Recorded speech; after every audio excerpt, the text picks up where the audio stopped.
So, we're going to talk about Exciting Comics number 17. I'm your host, Elizibar.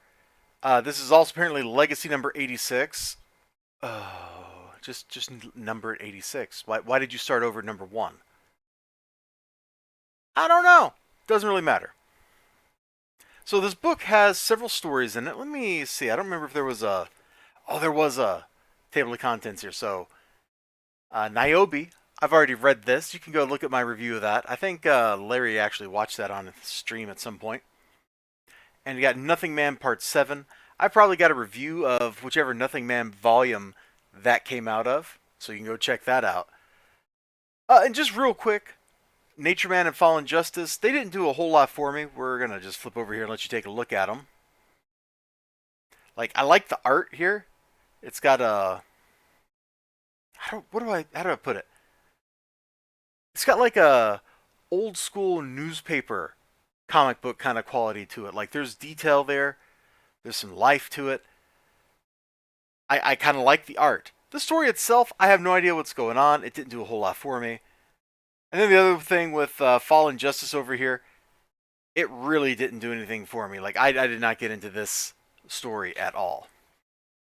Now, the good news is the Niobe Birthright story, pretty good. The Nothing Man story, pretty good. So you're looking at like 2.5 out of 4 things in this comic book that I will tell you were pretty cool. So there you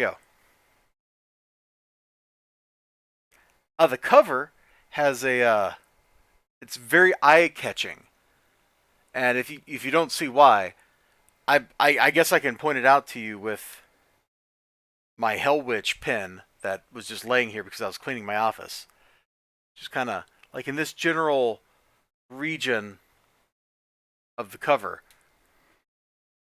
Feels very like something you would see in like a manga or something. Is all I'm kind of going with. Like, it's suggestive, playful, but not explicit. And now, Niobe.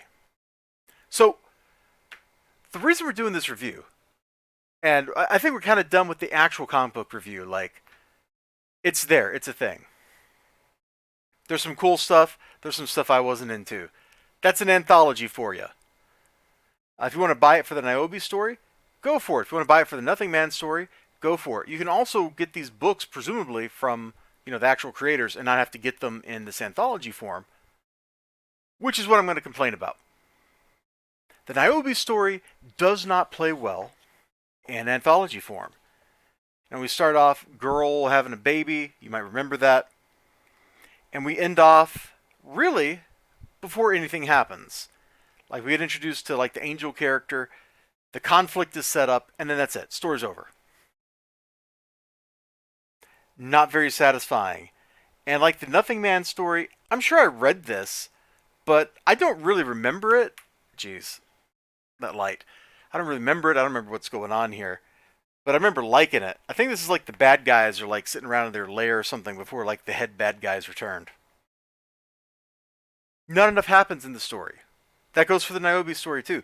These stories do not lend themselves well to being cut up. So we're going to follow up on that statement here in just a second. I do want to tell the quick story. I told this on stream, but I'm going to tell it again here. My shop man doesn't normally buy AP books and put them on the shelf. In fact, I thought I was the only person there who bought AP books because, he gets me rags. Well, turns out that somebody else had been getting Exciting Comics and told him with this issue that he wasn't into it. He said they weren't exciting anymore, and to stop his pull list. So it was out on the shelf. I picked it up, and that's how I got the book. Now, to go back to the other thing I was going to talk about, the anthology format and cutting these stories up, there was a time I was telling Brian Ball, hey, your issue 7 of Rags is way too long. It's like 60 pages long or something. Cut that son of a gun up into smaller books, find the least publishable unit, ship it. Ship it in a couple units. You'll make some more money that way. You have an excuse to make more covers, to sell more variants or whatever. Stuff like that. Very practical. Hey, business, business, business. Well, I have just seen the practical effect of exactly that. The two stories I'm familiar with that are in this book don't impress me in their cut up form. They're way better in long form. In fact, when Larry was posting that Niobe was going to be in Exciting Comics 17, I thought the book was just going to be publishing like the whole Niobe thing. Maybe I forget if it was 17 that he said, but I remember him being like, "Oh, exciting! We're going to be Niobe's in Exciting Comics. This is going to be great." I thought the whole issue was just going to be Niobe reprints. Just like I thought the Nothing Man stuff, I thought John Rhodes' story there was going to be like the whole issue was just going to be Nothing Man. I didn't realize that they were continuing on with that anthology format with the longer form stories. And that kind of seems like a little bit of a mistake to me.